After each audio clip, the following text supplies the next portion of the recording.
Welcome back to another episode of Rock Boys Football. One of the most exciting conversations to have around this Oregon team heading into 2025, getting into some bold predictions. Now, I think the reason I think this is such an exciting conversation to have is I don't think many Oregon fans would argue with the fact that this is probably the most inexperienced football team that Dan Lanning has had during his time in Eugene. Now, on the flip side, I think it's the most talented team that Dan Lanning has had, and I think it's certainly the deepest football team that Oregon has had. Now, so you look at this Oregon team and say, hey, there are a lot of guys that maybe the national media is not all that familiar with, guys that really could emerge as difference makers for this Oregon team in the 2025 year. Now, what players will that be? That's the conversation I want to get into. Now, before we get into it, as always, I think the best part about doing this every single year is hearing what y'all come up with in the comment section. If you're watching this episode on a Monday in May, like chances are you follow this team pretty damn closely and have some spicy takes regarding this team going into 2025.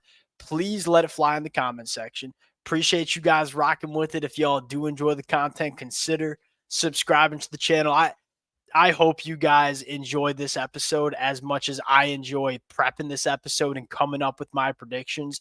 Number one, want to get into Dante Moore, Heisman finalist in 2025. Now, I don't even know how bold of a prediction this is for a couple of different reasons. Number one, Dante Moore is top 10 in the country in Heisman odds going into 2025. Number two, Dan Lanning, Oregon, Will Stein, they've been pumping out Heisman caliber quarterbacks over the last couple of years. So on paper, I don't even know how bold of a prediction this is.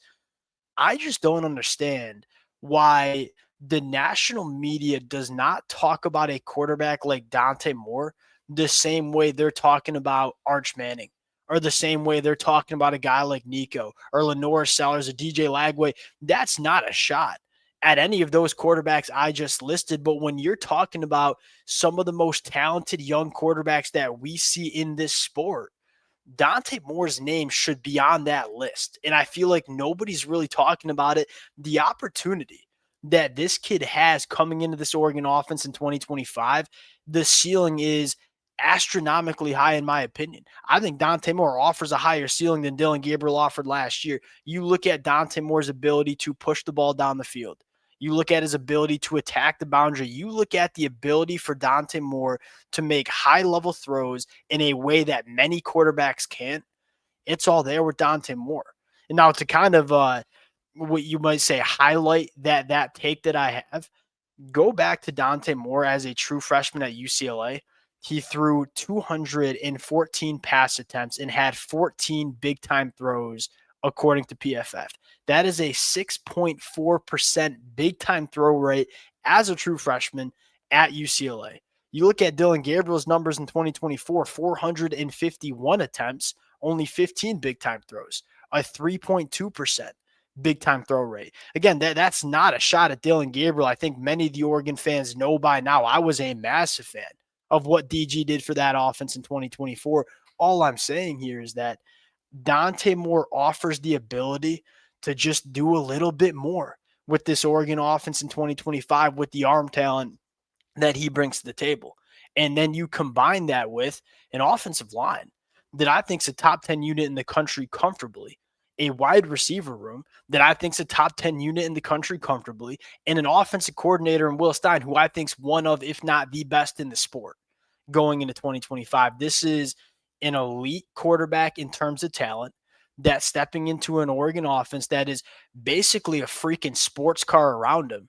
I trust Dante Moore to drive this thing. And I think the way he can drive this thing, he offers a ceiling that not many other quarterbacks across the country offer going into 2025. This is a really good fit. He's going to be in a very good opportunity, and he has the arm talent to make it happen. Give me Dante Moore going to New York City as a Heisman finalist, and I wouldn't be surprised if Dante Moore goes out and wins the Heisman. Number two, 4 NFL draft picks on the offensive line. This is a storyline that nobody's really talking about. Look at this Oregon offensive line. I think it's a better unit than it was in 2024. I mean, Isaiah World, he's already getting mocked in the first round for 2026 NFL draft. Emmanuel Pregnon is a lock to go in the NFL draft next year. Would have been a day 2 pick this year. Poncho's one of the best centers in the country. It just depends on if he decides to leave for the NFL draft or not.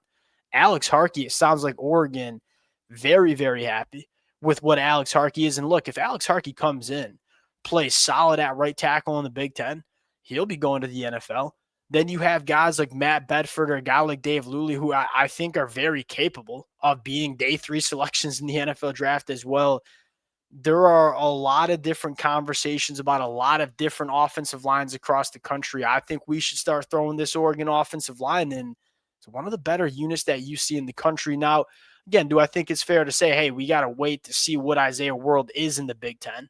Same thing for a guy like Alex Harkey. Yeah, I think that's fair. But this unit has potential to put in a lot of guys to the NFL draft next year. Number 3, and I think the most exciting conversation to have, 3 true freshmen All-Americans for this Oregon team. I was very, very vocal that 2025 class that Oregon signed, I think some elite caliber football players, but not only elite caliber football players, some of these guys have the opportunity to really impact this team in a big way immediately in the 2025 year. I think this is a really important conversation because I think Oregon's going to have to rely on a decent amount of true freshmen in the 2025 year. Now, I think the most confident selection here is Kenyan Moore. I mean, he's kind of penciled in on all the preseason freshman All-American lists, you might say. I certainly would have him on my list. Cooper Perry, he's another wide receiver that's had an awesome spring. Now, I'm not ready to put him as a freshman All-American because I think there are some veterans on this roster that he might need to climb a little bit above to get on the football field. Then you go to the defense. Look, I'll start this conversation with Matthew Johnson. Matthew Johnson was one of the best football players on the field during Oregon's spring game a couple of weeks ago. Naheem Offord is going to play. Trey McNutt is going to play. These are 5-star dudes that offer just different athletic profiles than Oregon has had in the back end. 3 freshman All-Americans, it's a big number. I think you got 5, 6 guys that very well could be in contention to go out and make that list.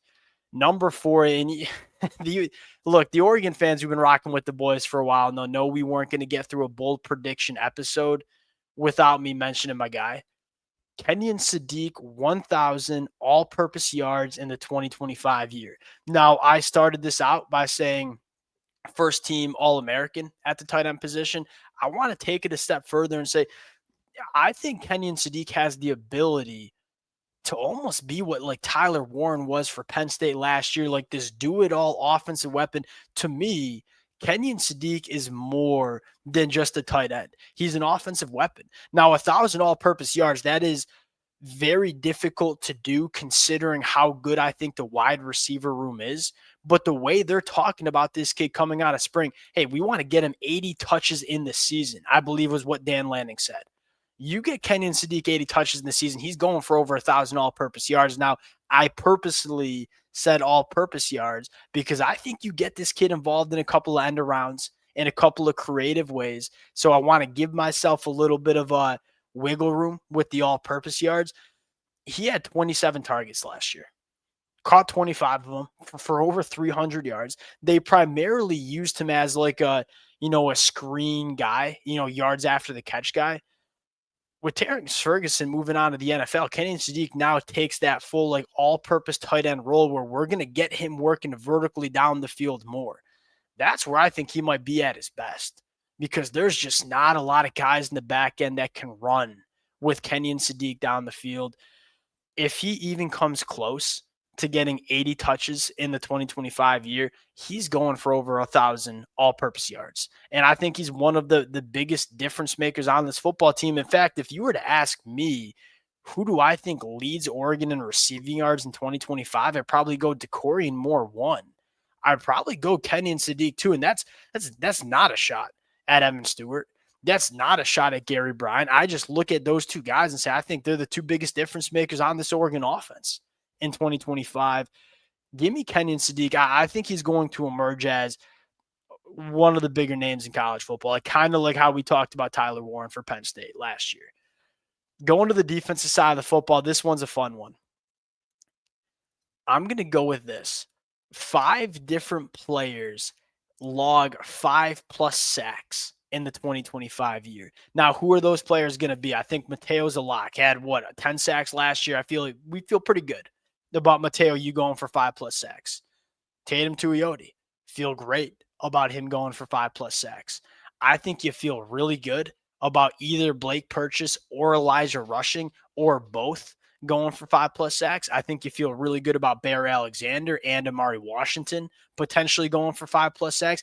I would throw in a guy like Matthew Johnson as well, potentially Aiden Breland, potentially Jericho Johnson. There are a lot of candidates for this. Now, the reason I included this as a bold prediction is that's what makes this Oregon team special in 2025. In 2024, they had a lot of they had some really good football players on the defensive line last year, right? Derek Carmen was a massive addition. Mateo Yu is one of the best players in college football. Tatum Tuiyoti's a dude. The problem was they weren't all that deep. And we saw the lack of depth really hurt Oregon late in the season against Penn State, against Ohio State in the bowl game. What makes this team different is the depth that they have on the defensive line. I think they got 10 to 12 guys that they feel pretty damn comfortable playing a lot of football for Oregon in the 2025 year. That's what separates, to me, like good to great teams. That's what separates teams from who are really, really good and that teams that are national championship teams. In this era of college football where you got to play 16 games. If you want to go win a national championship, you got to go play 16 football games. You got to be deep and you got to be able to rotate these bodies. Look at Ohio State, deep defensive line. Look at Michigan in 2023, deep defensive line. Obviously, the Georgia teams as well. That's one of the reasons to really buy stock in Oregon, the depth and the amount of difference makers they have on the defensive line. They have a lot of guys that are going into year 2, year 3.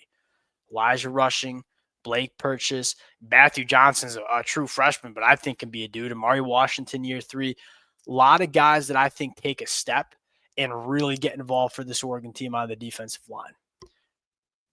We'll pause it there. Those are the 5 predictions that I have. I think we might just do another episode for these bold predictions for Oregon because I think they're a blast to kind of come up with. These are the 5 that I feel really good about sitting here in early May. Appreciate you guys rocking with it. If y'all do enjoy the content, consider subscribing to the channel. We'll talk to y'all later.